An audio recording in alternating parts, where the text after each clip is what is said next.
importante, como estábamos conversando fuera del aire, este punto que siempre se da cuando se habla de un incremento, no solamente con las medidas económicas anunciadas por los distintos gobiernos, que esto afecta directamente siempre el precio del pasaje. Recordemos ese Caracazo con el incremento del precio de la gasolina, todo ese estallido social que se generó y por supuesto siempre las políticas, de acuerdo a la opinión de nuestro entrevistado, ha sido la de llamar a un paro, la de buscar ese incremento del transporte. Estábamos hablando cómo enfrentar esta realidad si el sector transportista amenaza con lo que es un paro en este servicio y además, ¿qué conocen ustedes en torno a cuánto gana un transportista al día? Bueno, mira, quisiera hacer un paréntesis antes de responderte. Tocaste un aspecto que es tabú, pero que hay que asumirlo, que es el precio de la gasolina.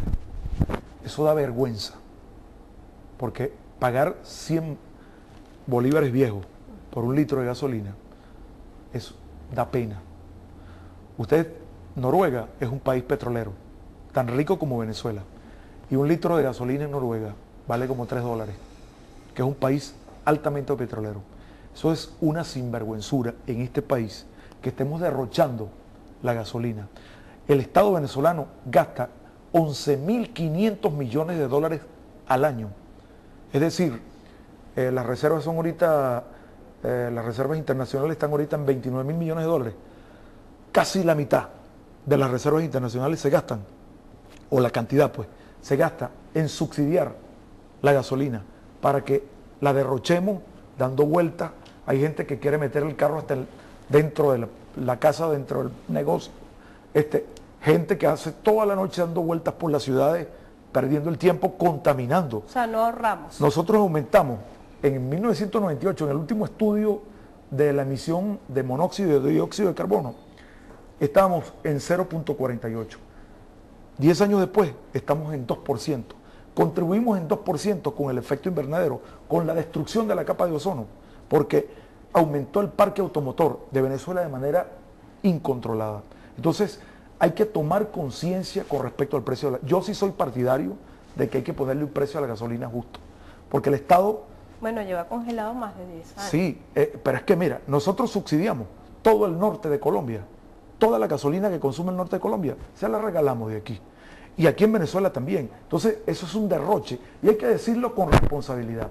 La gasolina no se puede seguir regalando. ¿Cuánto vale un litro de agua?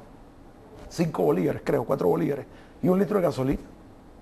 Entonces, ¿ustedes están de acuerdo con un posible anuncio del incremento del precio de la gasolina? Mira, yo creo que hay que hacerlo, porque el Estado no puede seguir... ¿Y eso no afectaría más esta problemática en referencia al precio del transporte? Yo creo que el liderazgo del país tiene que preparar al país para entender que la gasolina no se puede seguir regalando. O sea, gastar 11.500 millones de dólares del presupuesto del país en subsidios a la gasolina, eso es un crimen. Y contribuir a aumentar la emisión de gases de monóxido y de dióxido de carbono, porque somos unos usuarios enfermos del vehículo, o sea, no podemos caminar, ¿no? Entonces, en ese sentido, nosotros tenemos que tomar cartas en el asunto, porque eso es, de verdad que es una sinvergüenzura. El problema, respondiéndote a la pregunta que tú hacías, respondiéndote a la pregunta que tú hacías de cómo el transporte está acostumbrado a imponer los precios del precio del transporte sí, del precio del pasaje, eso de verdad que hay que corregirlo, ¿no? Porque no puede seguir siendo una política permanente de parte de los transportistas de que de manera unilateral estén incrementando. O sea, sí hay que incrementar el precio del pasaje, pero eso tiene que responder a un consenso. ¿Cuánto gana un transportista en una ruta, bueno, en la ruta diaria, el total del trabajo del día? Mira, ellos tienen sus márgenes de utilidad. Nosotros hemos hecho estudios, incluso dentro del comité de usuarios hay transportistas. El comité de usuarios lo componen transportistas, usuarios, estudiantes, buhoneros y comerciantes. Es un colectivo muy amplio. Y nosotros hemos discutido internamente dentro del comité, con los transportistas que pertenecen al comité, hemos discutido y nosotros sabemos que ellos tienen sus márgenes de utilidad, pero también estamos conscientes que ellos tienen que ir adaptándose a los índices inflacionarios y a los problemas económicos. Como decíamos al principio, estamos en una sociedad socialista, en un estado donde hay una participación protagónica de todas las personas, de todos los venezolanos, y es importante que las personas se incorporen. O sea, cuando estamos diciendo que no puede seguir funcionando como en la Cuarta República, que se imponían las cosas por la vía de la presión, es porque ahora todos los ciudadanos tenemos derechos y podemos incorporarnos a las mesas de trabajo, a las mesas de diálogo e ir construyendo el consenso. Porque creo que tenemos que construir una sociedad de consenso, una sociedad de equilibrio, donde todos los derechos tuyos, del compañero, de los otros compañeros míos, de todos, de alguna manera busquen un punto de equilibrio y sean respetados. Entonces, las personas que han participado escribiendo mensajes acá, de alguna manera tienen esa inquietud y le hacemos un llamado para que se incorporen en sus diferentes municipios a las diferentes actividades en ese sentido.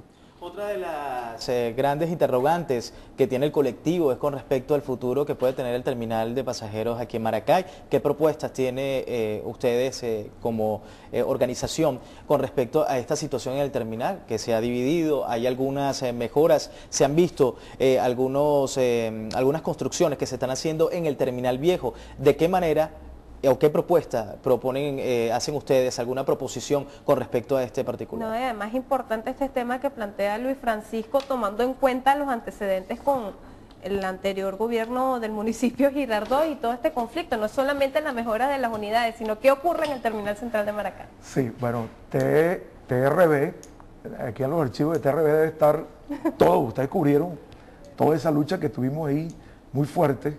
De verdad que fue una lucha hasta que nos pudo haber costado hasta la vida, porque hubo granadas de mano, incendios de negocio, enfrentamiento, balas, prisioneros. Todavía tenemos 2 camaradas del comité subyúdice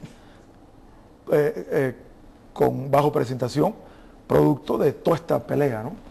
Pero las luchas tienen su fruto y se recogen frutos, ¿no? Afortunadamente, la dirección de la ciudad, Pedro Bastida, y la dirección de la región, el gobernador Rafael Icea, cuando ellos asumieron el gobierno, se sintió el cambio, la transformación. Lo primero que hizo la gente del IAVIT en el terminal fue llamar al comité de usuarios. Vamos a sentarnos. Y sobre esas conversaciones con el actual gobierno y esas diferencias con el pasado, vamos a conversar en la próxima parte. Importante este tema que estamos planteando, la interrogante presentada por Luis Francisco. ¿Qué ocurre con las instalaciones del terminal central de Maracay? No solamente es el incremento del pasaje y la mejora de las unidades, también la del centro de transporte. Responsabilidad en eso. El socialismo empieza por no echar la basura en el piso. Por ahí empieza la cosa. O sea, por no tener la irresponsabilidad de lanzar el desperdicio. Y es una responsabilidad de cada uno de nosotros. Entonces, en el terminal nosotros les hemos llamado a los usuarios, tenemos un periódico interno que se llama Juan Canilla, periódico de los usuarios, y con ese periódico estamos concientizando a los usuarios, son 100.000 personas. Lamentablemente estamos imprimiendo 10.000 periódicos, eso lo regalamos. ¿Conoce usted cuántas toneladas de basura se producen en el terminal a diario? Se producen una gran cantidad, no tenemos la cifra exacta, pero es una cantidad exorbitante. Entonces, el problema de la basura ya está funcionando, se está resolviendo. El problema eléctrico, que se caía la tensión eléctrica con frecuencia, la alcaldía le colocó allí 3 transformadores, aumentó a 1000 amperios de potencia y ahora la caída de la tensión es menor. Es casi prácticamente inexistente.